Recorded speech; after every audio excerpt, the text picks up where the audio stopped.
Welcome to Houston Sports Talk with your host, Robert Land. Thanks for checking into the best Houston sports podcast and in the home of the world champion Houston Astros. I can't get enough saying that.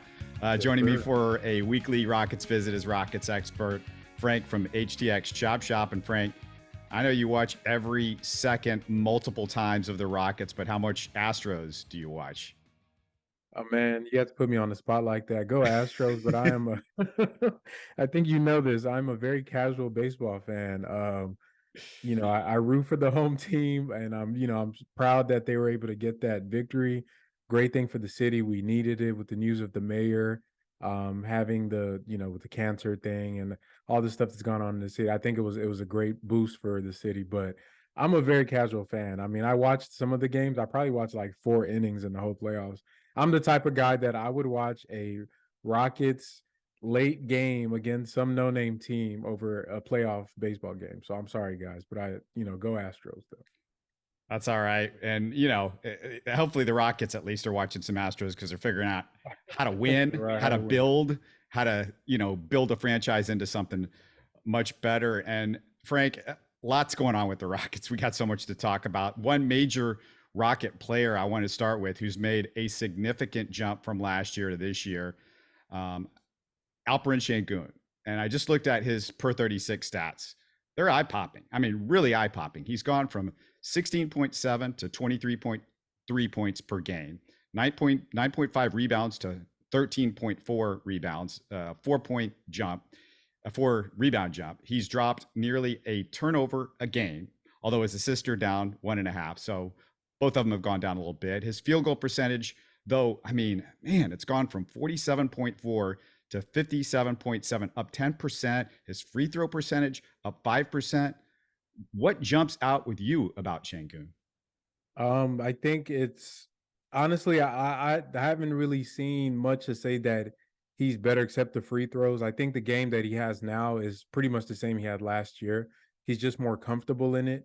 I would have wished that in the summer, instead of playing in FIBA, that he would have actually spent time in the weight room, because that would really impact some of the issues he has on defense, like rebounding and things like that. But his rebounding's gone up. His rebounding's gone up. Yeah, I mean, I think just more being the centerpiece of the team now, as far as being that center that's going to be the starting center. I think having more opportunities to rebound, because if you looked at, I do these graphs on Twitter, and I was looking at his per 36 and some of his the rates that he was rebounding on at the same rate as Evan Mobley last year, getting blocks at the same rate of Evan Mobley, meaning that even though it's not actual, but if he theoretically played the same amount of time of a starting center, he would average about 10 rebounds. So this is on pace to what he was doing. The biggest thing for me this year that I've seen is his free throw shooting, which is, to me, tells me that if we can hold on with him, he's going to develop a 3-ball, a consistent one at some point in his career. A lot of these bigs, like if you go look at Marc Gasol, towards the end of the career, we saw him in Toronto shooting threes like he was somebody that shot threes his whole life. Look at his 3-point arc from when he was a rookie till now. I mean, he literally took none for like 4 years. Like he probably took like his first year, he might have taken 2. And then, he had like 20-something percent, 20-something percent, 30-something percent, 30-something percent, and almost to 40% towards the end of his career. So I think Alp is just showing us what he's always showed us. He is a high IQ, high level, highly skilled big man that has the floor vision and touch to really carry an offense just by his play. And it's surprising that, we discussed this in some of our past things about the Bruno versus him thing. I'm not mad at it, but I was a little surprised that Coach Silas didn't want to kind of dive into the Alp thing and see where he could go with it with Jalen and Kevin Porter earlier in the season, which was kind of telling for me about what he thinks about the direction of the offense. But here we are. He is forced a hand, and he's probably our best player right now. His field goal percentage is up, and I think it's because he's gotten better at finishing around the basket. And I also I'm looking at his defense and where can he get better defensively. And the big thing for me with Sengun is his pick and roll defense. And the pick and roll defense is his ability to guard in space. But how much of that do you think, because I think there is a good bit of it that has to do with his help side defense and guys coming over, specifically Jabari. A lot of the time, he's the guy that should be dropping over there and helping him on the backside, because Sengun just can't get to that. He doesn't have the jumping ability, the athleticism to handle that sort of stuff. How much is, Jabari, and how much do you just fault Sengun for his both lack of athleticism and maybe just inexperience with guarding pick and rolls? Yeah, I think it's pretty split. A lot of the times, I would say Sengun is a better pick and roll drop big than Bruno is, because he actually can change his hips on the drop. And what I mean by that is a lot of times these guards, once they come around the initial screen that their center or whoever is setting a screen for them sets, and they're coming with the ball downhill, Sengun's job is to keep that person with the ball handler in front of him and also the screener in front of him. And a lot of times what we're seeing is those screeners are just running to the basket and our players aren't getting back in time to stop the ball handler. So he's caught in no man's land. Usually the weak side help, which you refer to as Jabari, he's supposed to come down and do what is called a tag. And the tag is to stop. Basically, the basket is the most important thing you want to stop. You would concede a three by helping out Sengun, but it helps not give up a dunk. And a lot of times Jabari or whoever's in that area, they do not get there on time. And a lot of times Jabari looks confused or he just isn't reading it correctly. For Sengun's part of it, now there are centers that are more athletic that are able to kind of keep both. If you've seen Clint Capella does a good job of playing the drop where he can stay front on the ball handler and still have enough foot speed and athleticism to recover and contest on a lob. We saw Sengun try to do it a couple times. He fouled Mo Bamba, I think, on one of them. So it's a hard thing to do. I think he can get better just by placement, footwork, IQ, can put him in better spots, but that's always going to be a limitation. And honestly, the defense around him has to be almost like a shell for him for them to be successful. They can run it. I've seen plays where they run a drop against great guards, against John Morant, and it'll be successful one play, but then somebody will blow the assignment. If they're going to be successful with him on the court, especially in closing minutes, every single player on that court has to be on point. You can't miss a read. You can't not hustle around the screen to get back into guarding position.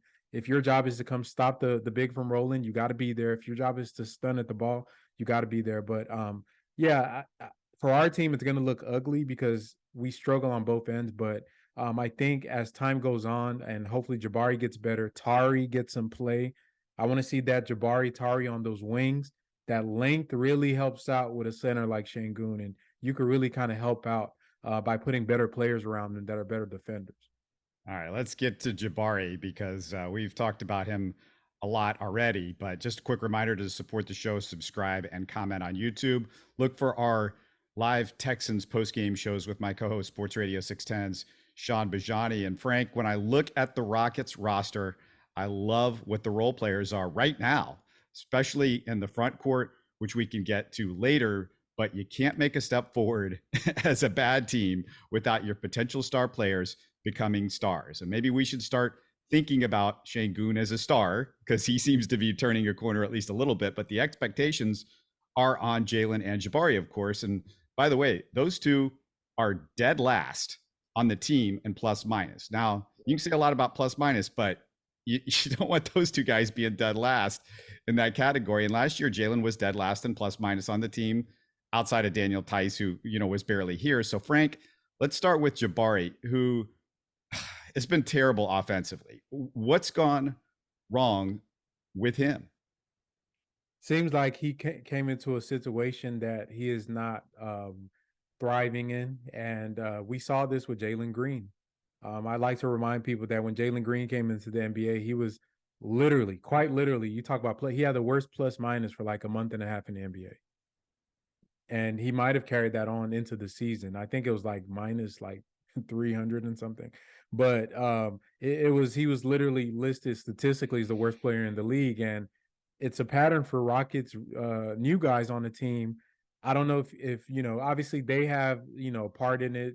Jabari's not hitting shots. Jalen wasn't hitting shots when he came in. They play bad defense. They look lost.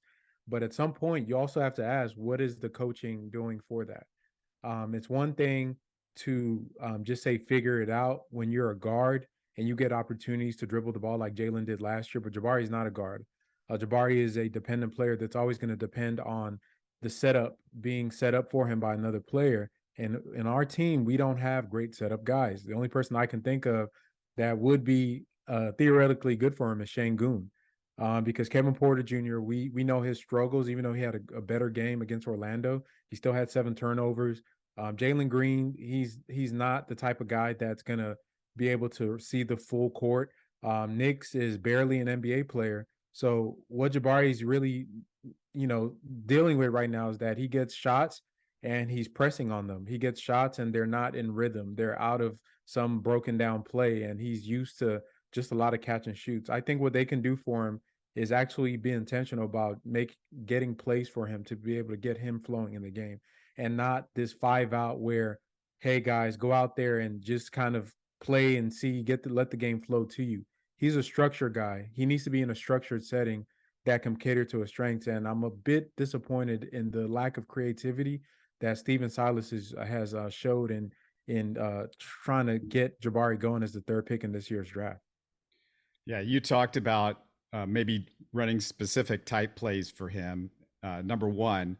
But number two, I just got to point out that, look, Tari and Jabari, neither guy they're running plays for. But Tari is hitting 40% of his over 40% of his 3-point shots, and Jabari isn't. And there's a thought that, oh, he's never wide open. Most of these shots are pretty open. That's got to change. You can say he can't get into a rhythm. I don't know the difference of Tim and Tari get into a rhythm. Tari's rhythm is different. Basketball is a rhythm sport. Jalen's rhythm is getting the ball. If you look at from last year, every time Jalen touches the ball a lot, if he's handling the ball, he plays better. Tari's rhythm is no rhythm. He's just chaos. His rhythm is he's gonna go get it, and he's a different type of cat than Jabari is. So his rhythm is just playing defense and getting steals. He's a chaos guy. So it's kind of almost anti-rhythm for Tari. So he's going to do it regardless of structure. You could put Tari on a YMCA team. You could put him on the 96 Bulls. You could put him anywhere and on a basketball court. I saw the same thing in the little pro runs they had during the summer. He's the same guy. He's going to just be everywhere. For Jabari, that's not his game. His game is very structured. He needs to be able to get the ball in certain spots where he can get easy looks. And not saying he's not getting open shots, but it's almost like the chicken and the egg. Like if you're getting bad looks and you're pressing, then when the open looks come, you keep pressing. And I think he's just kind of lost right now in his game. The fans, I think, may think, well, he's 7 foot. He's got a great wingspan. He's athletic. So he's going to be a good rebounding big. But I watched him in college. It wasn't just because Walker Kessler was there and getting in the way and getting his rebounds. He's not good at that. Whereas Tari has a nose for the basketball. He knows where it's coming off the basket somehow. Basketball magnet, it seems like. And also, Tari has just been way better. We already talked about Jabari having issues playing off-ball defense and causing some havoc that way. And Jabari doesn't do that. He's not causing havoc defensively off the basketball. So, I mean, those are just things that I don't know how correctable, how much better he can get at that. Hopefully he can, but this is not something that he came in with as a skill. And I don't even know if it's a skill. I don't know. I think some guys are just born with the fact that they know where the ball is going to go and where to be. And it's just automatic. And some guys are not. Yeah, I think that high pointing rebound and being around, that's actually, it is a skill. Whether it's innate or it's learned, it's debatable. But like you, I believe it's something that you have. It's like a receiver that can high point the ball. You can do all the high point drills you want, but Randy Moss was born like that. That's just a skill that some dudes they have the hand-eye coordination to be able to do that. Jabari, like I am disappointed in his rebounding, but that's a function of his strength for me. He's weaker than I thought physically, that I thought he would be given his frame. That's one aspect of his game that's really going to help him out, especially even not only defensively. We see him get punished on by players that are not as big as him, but on offense when he's in the low post. I've seen him try to post up smaller guys and he gets pushed around. But I know for a fact, just by like we talked about before the show started, we trust his mentality and the type of character that he has, that these things that are deficiencies for him, that some things, whether it's getting in the weight room, getting in the film room, and just getting better, is something that he's going to do. And I think what I like about him are the intangibles. He's an intense guy. He cares. Like you said, he wants to do everything to help the team win. And I think those characteristics are going to translate if you have the requisite talent, which we know he has. It's just a matter of time for him. But yeah, there are some things that he definitely needs to work on, and he's not a finished product compared to guys that are in his class like Paulo that we got to see yesterday. Kind of show his skill set. Paulo is a great player. He's a generational player, and Jabari is not that type of player. Not saying he isn't great in his own way, but that's not the type of player that we drafted. The Rockets just have to understand his strengths and try to build on that and help him get to where he needs to get. Yeah, a couple of quick things on, him getting drafted by the Rockets. It feels like with Rockets fans, there's this belief that we could have picked Paulo. We couldn't. We picked third and they picked first, and that's why they got Paulo and we didn't. And there was a lot of excitement. Of course, we thought we were going to get Paulo. The second thing I hear, which it's kind of confusing to me, is everybody says, well, the Rockets should have just traded up to try to get Paulo. Well, you don't know how badly, number one, the Magic wanted him, but also it sounded like they made that decision almost last second. And it's hard to start trade negotiations when you think until just minutes or hours or a day before the draft that they're going to draft Jabari, and so you're going to get Paulo. So I don't know I don't get why people would criticize the Rockets at all for like, oh, you didn't get Paulo. What were they supposed to do? Just armchair quarterback and Monday morning quarterback. Like, we had no choice, and if the Rockets try to drop down and get Ivy or Keegan Murray, we would have got destroyed by the national media. So that was the obvious choice. You don't pass up a guy that was supposed to be number one, right? So that was an easy choice for us. And to me, it's entirely too early. These guys' books are not going to be written for a couple of years. I'm very confident in what I think Jabari Smith is going to become. So I'm not too worried. And I still love him as a player and his potential. And, big guys, I always have to remind people that they always take a long time to develop. Paulo has developed a lot quicker, but he also had an NBA body coming in. And I think that makes it a lot easier for him. And his game just is going to look better earlier, just the way he plays. But let's talk about Jalen, because overall, the offensive numbers pretty similar to last year. Points are up 3 per game, but you got to take into account, Frank, that he's averaging over 3 more shots per game per 36 minutes. And 2 key stats: free throw attempts are up, but only a hair. Assists are down a bit. So we can talk about his shooting getting better, but are the free throws and assists the biggest key to him making that next step and being an elite player? This is a interesting topic because it's really hard for me to gauge where he's.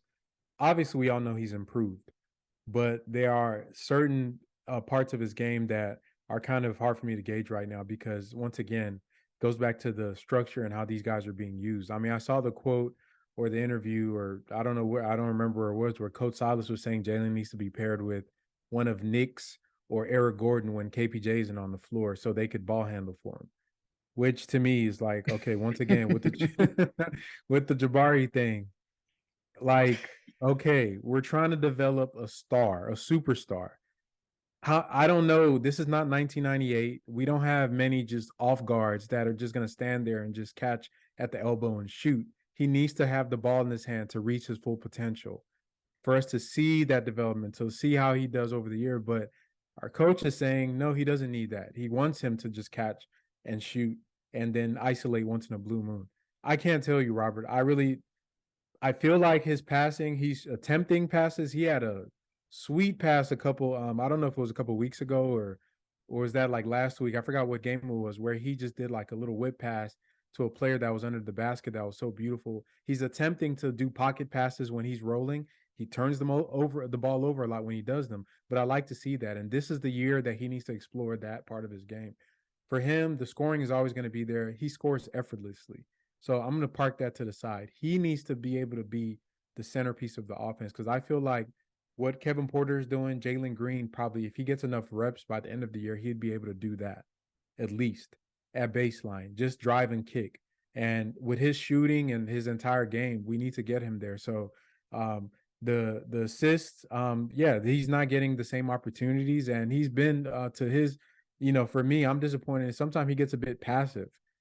If he doesn't like the look, he'll kick it back out to KPJ. KPJ has become a security blanket for him when he doesn't want to go up against a challenge that it seems hard for him. So I just feel like they need to let him sink or swim in this, like being that primary initiator or being that offensive engine, because that's what he is. But yeah, that comment of the Eric Gordon Knicks thing, it really just threw me off because, I mean, once again, like these guys, they have to be placed in positions to be successful. Not saying he isn't, but these slumps he has, I don't think they're just due to just him. Some of the stuff has to do with the structure of the offense that he's in. There are times where I just feel like he drives to the basket and he can maybe get a shot off and maybe make one of those tough shots. And I just want to see him say, you know what, I could maybe, but let me just throw it out to a guy that's open for three. Because when he drives, there's two or three guys surrounding him. And he needs to start thinking like, I've got to make my teammates better. That's part of what I'm going to have to be a great player. That's just part of the deal. Yeah, that's been my thing for him this year. Like I thought that'd be an aspect of his game that he would have, but maybe that's going to be a little further down the line. The rim pressure is there. The shooting off the screens is there. Him and Sengun. Sengun is, like you were talking about, high pointing rebounds. Sengun is an expert screener. And when he screens for Jalen, he screens for Jalen. I mean, Jalen is shooting practice shots off of Sengun screens. So having that threat where you have a guy that could come off a screen and just get straight to his jumper, get to the rim downhill, when he can open up that passing, and he doesn't have to be Luka where he's doing behind the back or under the legs. Like you said, just kicking it out to where the help is coming from. Just knowing where the help is going to be and getting it out, causing a scramble, it opens up everything. It's the same thing Sengun did in the post against the Magic. When you can force a double team or help from the defense and then you pass it out, you've generated a good offensive play, because then the passing the ball from side to side, the defense is running, you're going to end up with a great shot at the end of that possession. I need him to learn that, to do that better. Honestly, it would go a long way for the Rockets to add a veteran point guard to the team to help them learn that. A quote from the Utah Jazz, Colin Sexton.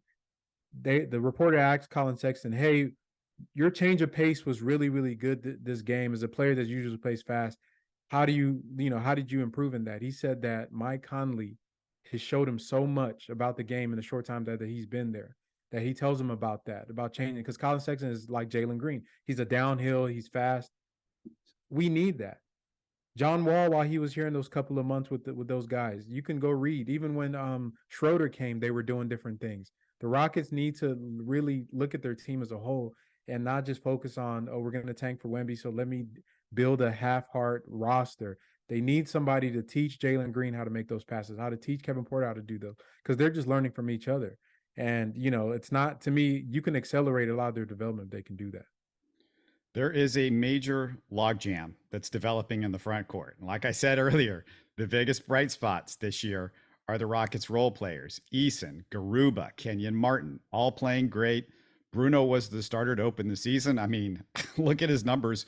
They were really good. I mean, maybe the counting stats that you're looking at, but what Bruno was doing to affecting the Rockets winning play, I thought.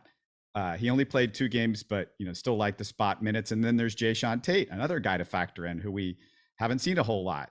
Those are 5 guys, 5, not including your current starters, Sengun, Jabari, and Gordon in the front court. Forget about what Silas is going to do, Frank. Forget about Silas for a second. How do you handle the rotation when everybody is healthy? What do you do? I mean, it depends on what my goals are. Right now, what I'm seeing, there's a trio out there of KJ, Tari, and Garuba, that these guys, when they come in, they wreak havoc because it's energy from sideline to sideline with them. I really like that trio. I think that personally, I would cut off some minutes from guys like Knicks, guys like Matthews. That's at least 25, 30 minutes right there that we can just cut out from those guys. They can be as needed, if break in case of emergency or bad injury or blowout games. I need to see more Tari Eason on the court because he does so much for the team and multiple, like you said, rebounding. Move Eric Gordon to the backcourt when you get rid of the Right. Knicks and Matthews minutes, please. Right. And Eric Gordon, honestly, I love his spacing, but I'm intrigued to see either KJ or Tari in that starting 3 spot out there with the starters because it just fits better and it's just one less ball handler. And now that we're going into the post out for the offense, Eric Gordon is just being a spot up shooter. I mean, what on the other side of the court with the, in fast breaks and transition, I'd rather have one of those young guys out there getting those reps because they're more dynamic on the court. So moving Eric Gordon, moving Nix and Matthews out the rotation. I think Tate, and depending if it's Tari or KJ starting, Tate and whoever the second person is can be a great off the bench combo defensively. And I love the minutes that Garuba brings in those kind of 15 to 20 minutes he plays. His conditioning is really bad, but the time when he is on the court, he is very, very effective as a poor man's Sengun, as a guy that's going to get, set screens and be able to pass out on a short roll. But yeah, it's a good problem to have, honestly, because I think we're playing too many guys. Like I said, Nix and Matthews, I don't know, they don't need to play. I would rather Jayshawn Tate get some reps as a ball handler or let EG run the second unit as a quote unquote point guard than to see Nix come out there and just give the ball to the other team when he picks up his dribble because he got to the paint and doesn't know how to finish over an NBA player. So these are some of the things that they could do. I don't know what Coach Silas just loves about some of his guys, but yeah, I would definitely start with them and try to distribute those minutes, but get Tari more minutes. Yeah, well, Tari should start because we just talked about it with Jabari. We need somebody in that starting lineup that can just help defense a little bit better, maybe help out Sengun defensively, and also somebody that can go get those rebounds because, Sengun, if he's got the ball, he's not going to be able to get the rebound, and Jabari's not getting the rebounds, and the other guys don't necessarily always get the rebounds either. So, it just makes a lot of sense. And talking about Eric Gordon, because I want to talk about that. Believe it or not, I'm having a hard time coming up with the right landing spot for Eric Gordon in a trade, Frank, because of his salary and how many teams are really in the win now mode. Not thinking of, I want to win now, but I want to go 4 or 5 years out the road. You have to find that perfect combo. And I know everybody is stuck on Phoenix as a destination, especially with the Jay Crowder situation. However, Phoenix might be holding on to their draft picks in case the KD talks start to heat up again, because the KD will start to heat up again for sure. But would you send him, how about this one, to the Knicks for Derrick Rose and Emmanuel Quickly? And if you don't do it, if you would do it, I should say, would the Knicks make that deal? Because Rose is expiring. He's a veteran point guard that Frank likes veteran point guards. I don't know if he's the perfect veteran point guard, but there are hard to find. It is very hard to find because I have gone through the rosters. It is hard to find that veteran point guard that somebody else is going to help you in dealing with. And Quickly I don't think he's anything special, but it gets Eric Gordon, I think, off your hands. And Quickly is a young guy. He's a cheap salary. So, I'm just looking at something to match up a little bit. And I don't think Quickly is the future over with the Knicks. So I just needed one more guy to make the trade work. But Derrick Rose is not somebody that would interest you, I take it?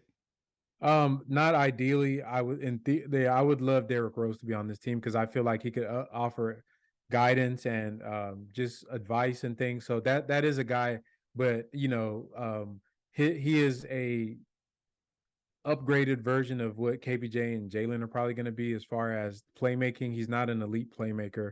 He was a combo guard that learned to play make later in his career. So I really want a guy that can teach him the nuances. I wish Rondo was in his criminal situation or whatever's going on with him right now. Some archetype of a guard like that. That's a real savant of that position. Now, IQ, Emmanuel Quickly, they like him in New York. I know the fan base does. It's one of those deal. So maybe the Knicks may not be as high on him, but I know the Knicks fans, they really, really love him. He is like I'm trying to think of a Houston version of a player that a lot of people in the national media don't really put too much stock in, but they like him. He's one of those guys. So I would make that trade in a heartbeat. I just don't think the Knicks would do it because I think IQ is really intriguing as a talent. He is their sixth man role that he kind of plays for them, and he does it very well for them. Well, they have Jalen Brunson. They love Quentin Grimes.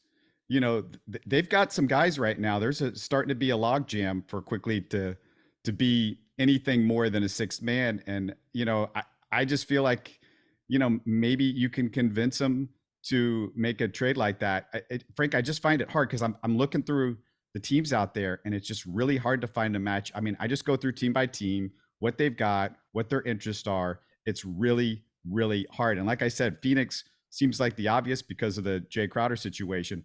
And they've got contracts that work. The problem is that KD deal is just sitting out there, and that's going to implode with the Nets potentially in the next couple of months. So they're waiting it out. And what's happened is it used to be you could just trade these veterans for first round picks, but now teams like to hoard the first round picks in case somebody pops loose, and they could grab them all together.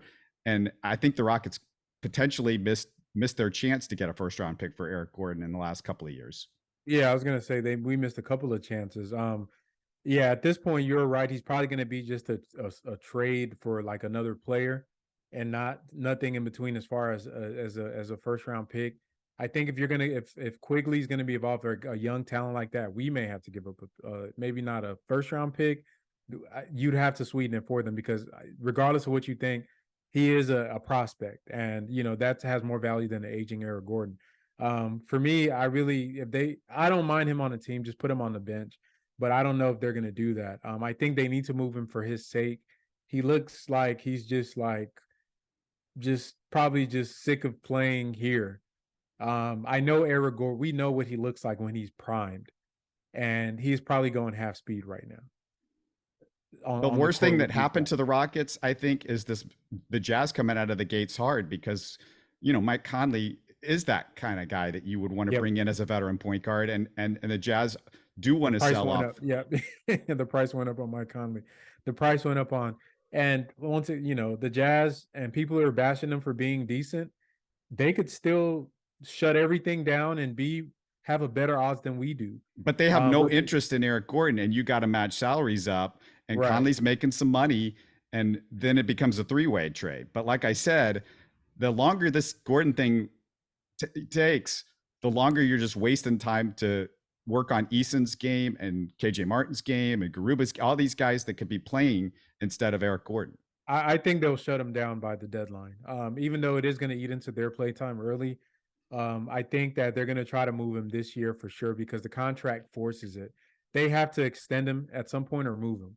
So it's going to be, either or get off the pot for them, and they're going to have to do something. I foresee them shutting him down, and then all these lineups that we'd love to see, I feel like we're going to see them on the second half of the season. But what I'm afraid of right now is, like you said, him eating into the Eason minutes. We overplaying guys like Garrison Matthews and things like that, which Silas tend to do. But yeah, I think Eric Gordon, this is probably his last season in Houston, and I feel like he needs to get out of here for his own sake, because he, like I said, looks like he's just out there just playing basketball by himself a lot of times. Go check out Frank's videos over on YouTube. It's HTX Chop Shop. Twitter handle is what again? FTank58. FTank58. That's apathetic on Twitter. All right, fantastic. We'll talk to you again next week. Love the conversation. There's so much more to talk about with the Rockets, but we'll catch up. We'll catch up in a few days. All right, thanks, bro. You're listening to Houston Sports Talk. Don't forget to follow Houston Sports Talk on Facebook and Twitter. Subscribe to us on iTunes, Spotify, the Google Podcast app, or the Stitcher app. You can support us by giving us a 5-star review on iTunes, or by telling your friends about us. Spread the word, everybody. Thanks for listening.